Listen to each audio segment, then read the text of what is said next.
ED ওই কাছে ED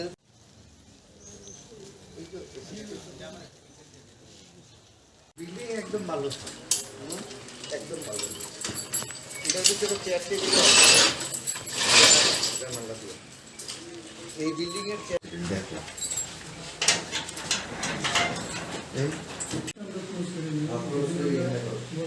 উদ্বোধনের হেডেছি এটারে পরিষ্কার কইরা প্রত্যেক দিন একবার আমি তো একবারই হ্যাঁ একবারই ব্যাপার হচ্ছে স্যার আমরা ওখানে বসে ওই যখন মাল 1200 টাকা চারিদিকে ক্লিনের জন্য। ও ক্লিন হইলো কইটা 3-4 মাস আগে একবার মাস কিনে আগে করছে। এবার ডিভিশন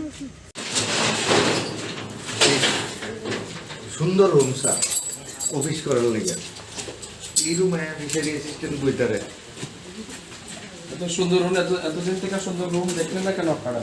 আমি স্যার এবারে ফাইল নষ্ট করতেছেন কেন? এই বস্তা টস্তা এত সিরা ঠিক আছে প্রাইভেট প্রজেক্টে বুঝছি যদি বেনিফিট এই যে আমি যে সবসময় বলি আপনাদেরকে ফিল্ড ভিজিট কেন বলি এই সমস্ত রিজনের জন্য। ডেপুটি ডাইরেক্টর যদি ভিজিট করে থাকে তাহলে উনি কবে ভিজিট করছেন, কেন এটার ডেভেলপমেন্ট হলো না, ঠিক না? কেন এতগুলি জিনিস নষ্ট হলো, এটার দায়ভার কে নিব? এই জিনিসগুলি কি এটা তো আপনারা পয়সা দিয়ে কিনছেন না ফ্রিতে দিচ্ছে আপনাদেরকে? আমরা লক্ষ্য করেছি যে সম্ভবত 1-2 জন যারা কনসার্ন অফিসার ছিলেন তারা সঠিকভাবে সেটাকে গুরুত্ব দেয়নি এবং যার কারণে সেখানে অনেক কিছু নষ্ট হয়েছে। তো আমাদের নজরে এসে আমি নিজেও ভিজিট করছি, ডাইরেক্টর সাহেব ছিলেন আমার সাথে। আমরা বলেছি অ্যাকর্ডিংলি তাদের শোকজ করা হবে এবং যদি স্যাটিসফ্যাক্টরি আনসার আমরা না পাই তাহলে আমরা স্ট্রিক্ট অ্যাকশন তাদের এগেনস্টে নেব। এটার ইনচার্জকে তাকে আপনি শোকজ করেন, মানে কে তার রেসপন্সিবল, কেন এটা হইলো, কেন 6 মাস যাবত স্টোর রুম খোলা হইলো না? যেহেতু আমরা এটাকে অ্যাবান্ডেন্ট মানে ঘোষণা দিছি না, ততক্ষণ পর্যন্ত তারা এটা বন্ধ রাখতে পারে না। এটা অ্যাকশন নেন এগুলো এগেইনস্টে। যে এতবার মিটিং এ বলার পরেও কেন তারা এরকম ইরেসপন্সিবল থাকবো? এটা কি করে হয়?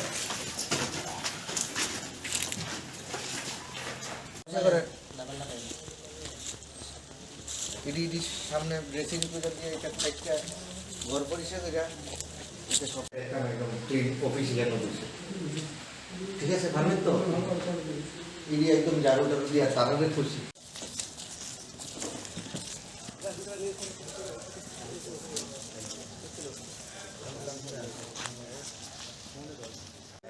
রিফ্লেকশন আছে ওই এখন তো নতুন মাল এখনো ঢুকছে না।